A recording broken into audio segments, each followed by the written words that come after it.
Bonjour les amis, on se retrouve pour notre petite capsule hebdomadaire pour cette semaine qui arrive. Il s'agira de la semaine qui commence le lundi 2 septembre 2024. L'été est passé extrêmement vite, nous voilà déjà à la rentrée. J'espère que tout le monde va bien, donc je vous rappelle que comme d'habitude, c'est une guidance générale, intemporelle, et je vous invite à faire preuve de bon discernement et de ne prendre que les messages qui éventuellement résonnent à l'intérieur de vous. Pour les messages annexes, je vous propose aujourd'hui 3 choix avec des cartes de l'oracle du pouvoir des déesses. Pour le général, j'ai fait des couplets avec le Béline de Gabriel Sanchez et le tarot doré. Pour le sentimental, j'ai fait des couplets avec l'oracle de l'énergie et le petit Lenormand étendu. Voilà, voilà. Nous sommes prêtes à partir avec, pour commencer, une petite carte de l'oracle de la triade pour voir l'ambiance générale de cette première semaine du mois de la rentrée.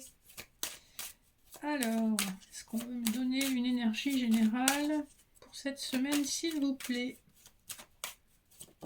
Alors, nous avons la carte du Nadir, qui n'est pas une carte folichonne, et on a l'énergie d'un masculin donc qui traverse une période difficile, ou qui a traversé plutôt une période difficile, puisque derrière on a la carte de l'équité qui est une carte de guérison. Donc on voit qu'un homme a guéri suite à des mensonges qu'il a probablement subis, qu'il a fait la clarté avec la carte de l'âme, et que ça lui a pris du temps pour arriver à ses conclusions et pour mettre un terme à une situation qui concernait probablement une histoire de couple. Donc on voit qu'un homme est en train de terminer un chapitre de sa vie de couple ou d'une relation, et que ça n'a vraiment pas été simple avec le Nadir de se sortir de cette situation. Alors ça peut être pour vous si vous êtes un homme, comme ça peut être pour l'énergie masculine pour laquelle vous écoutez la vidéo.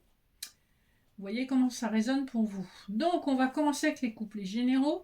Le dos de deck déjà du tarot doré. Nous avons le magicien, donc une arcane majeure. Nous avons le 2 de bâton et nous avons l'ermite. On reprend un petit peu les mêmes énergies. On a une reine de bâton derrière, un 3 de coupe. Donc on voit qu'il y a des énergies de grande réflexion par rapport à une situation où il a fallu faire un choix de chemin. C'est un choix un peu cornélien pour la personne en question.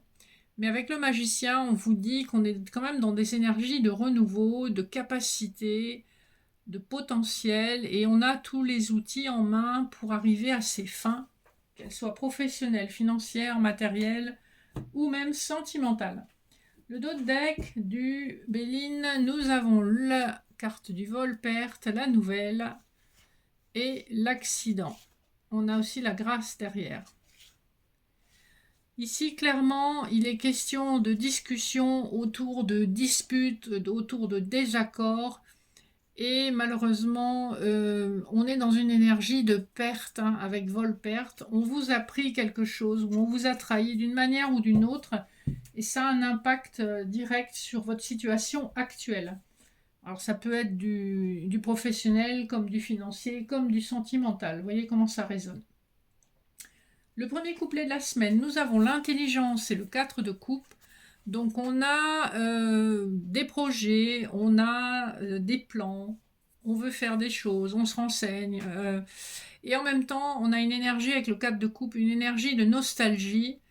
Et c'est presque comme si on préférait la nostalgie, le rêve à la réalité. Parce que vous voyez, le personnage, il se laisse porter par cette coupe qui est en l'air, alors que près de lui, derrière, il y a 3 coupes parfaitement solides. C'est-à-dire que là, on se laisse un petit peu emporter par l'ombre, alors que c'est sur la proie qu'il faudrait se concentrer. Vous avez près de vous des opportunités à saisir. Ne vous laissez pas embobiner par des trucs trop mirobolants, mirifiques. Tout ça, c'est du rêve. On vous demande de retrouver votre ancrage, d'avoir les pieds sur terre, et avec l'intelligence, de faire appel justement à vos neurones, à votre réflexion, votre cerveau.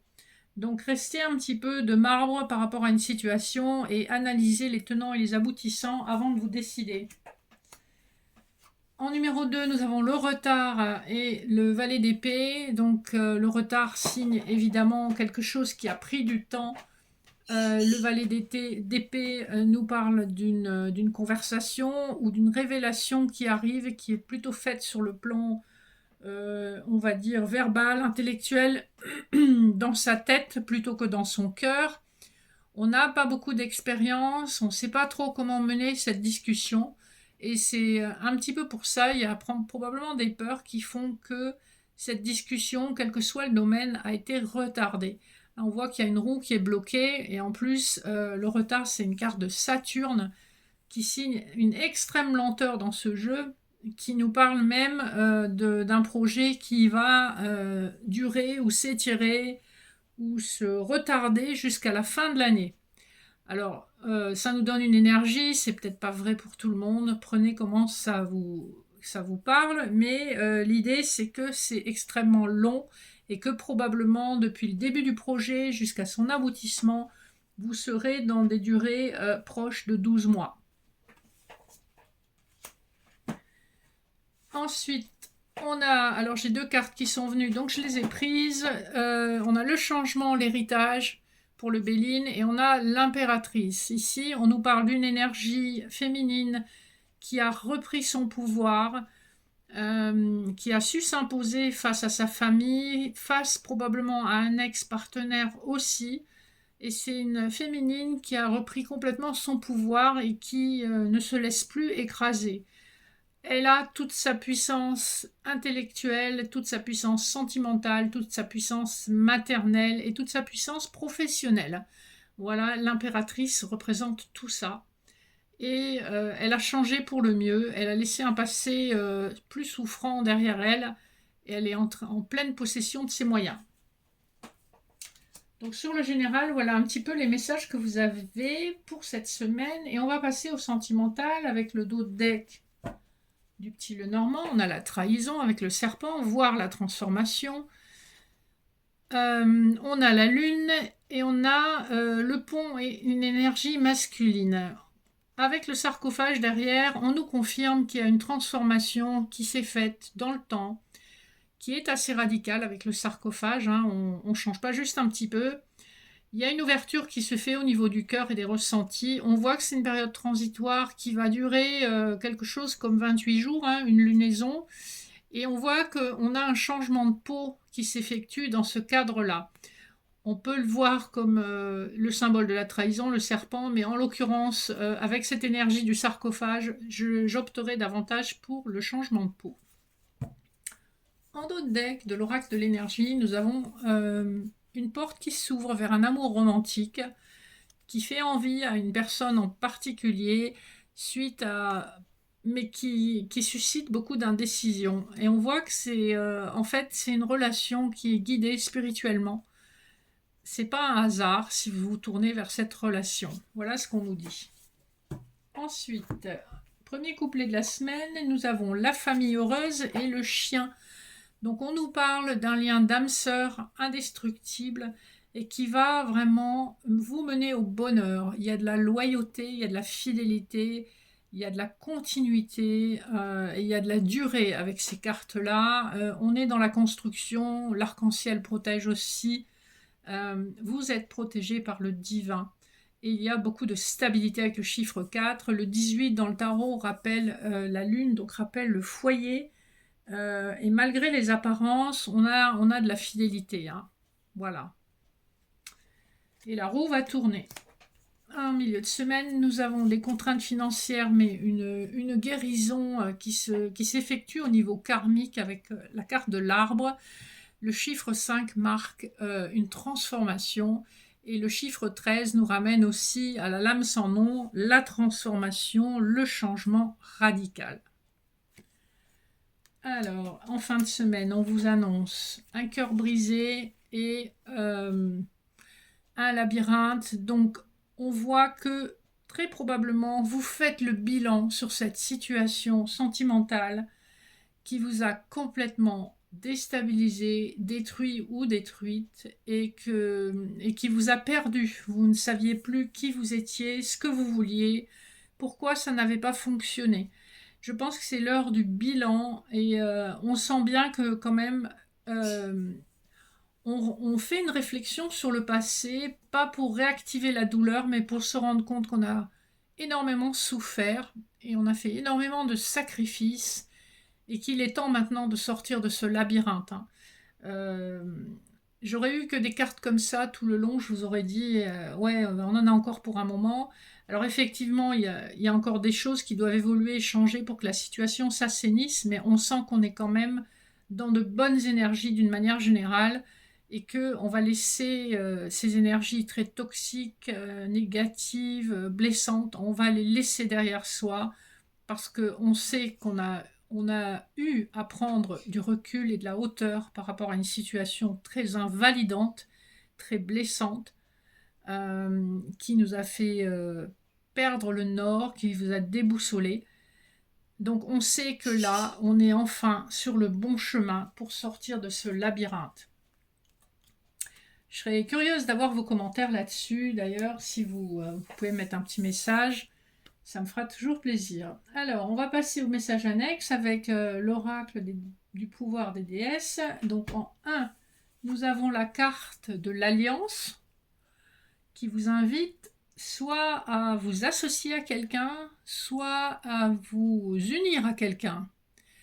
On a le chiffre 20, donc le 20 nous rappelle la carte du jugement dans le tarot, donc le renouveau, la réconciliation. Le 20 est composé d'un 2 et d'un 0, donc il y a bien 2 personnes dans cette histoire particulière. La carte numéro 2 nous parle de la vérité. Ici, je pense qu'on se rapporte à une énergie féminine parce que le 30 nous ramène au 3, à l'impératrice. La femme qu'on a vue dans le tirage général, qui reprend son pouvoir et qui est fidèle à elle-même. Elle est fidèle à sa vérité intérieure et elle ne fera plus de compromis. On voit qu'elle elle est à l'écoute de son essence divine avec ses mains sur cette lumière dorée. Elle est à l'écoute de son essence divine et elle ne fera pas de compromis sur la qualité de ses relations présentes et à venir. Enfin, la dernière carte nous parle de nourrir et d'épanouir son être sacré, Déméter. Vous voyez que le personnage a cueilli des germes de blé. Donc c'est le moment de récolter les fruits de vos efforts et en même temps de vous faire justice, de vous récompenser. Hein, le mot nurturer en anglais veut dire nourrir, nourrir dans le sens presque du nourrissage d'un poussin. On fait tout pour que ça se passe bien. Et on a le chiffre 11, le chiffre karmique 11, qui nous parle aussi d'un lien d'âme très fort. Ici, vous pouvez avoir un lien du type flamme jumelle, en vous rappelant que c'est assez rare, même si c'est très très répandu sur Internet. Dans la 3D, en fait, c'est très rare d'avoir une flamme jumelle. Mais le 11 rappelle beaucoup l'énergie des flammes jumelles avec cet effet miroir. Ici, vous récoltez. Vous récoltez ce pourquoi vous avez si âprement travaillé. Et vous êtes focalisé, vous êtes divinement guidé. Si ouais, le personnage reçoit un rayon lumineux sur le sommet de sa tête. Donc vous êtes divinement guidé dans la bonne direction. Ayez foi en vous. Et le 11 vous ramène au tarot de Marseille avec la carte de la force, qui parle d'une grande force intérieure, puisque la force, c'est ce personnage qui maîtrise un lion en lui ouvrant la gueule avec ses mains. Et en fait, c'est pas une force physique dont on parle, c'est une force mentale, une force de cœur, une grande force intérieure. Et on vous dit, voilà, prenez soin de cette force intérieure, c'est vital. Voilà pour le message à la 3e carte. J'espère que tout cela vous aura parlé. N'hésitez pas à me contacter au mail en barre d'infos si vous voulez des infos, si vous voulez une séance privée. Je rappelle que je fais de la cartomancie, de la guidance, de la lecture d'annales akashiques, des séances d'hypnose, des soins laoshi et également des accompagnements destinés à sortir d'un deuil ou d'une rupture amoureuse douloureuse. Voilà, j'ai des tas d'outils à ma disposition et on peut vraiment vous aider à retrouver une vie pleinement épanouie, grande confiance en vous et l'envie d'avoir à nouveau des projets et de croquer la vie à pleines dents. Je vous souhaite une excellente semaine et d'ici là, je vous fais de gros bisous. Je vous dis à bientôt.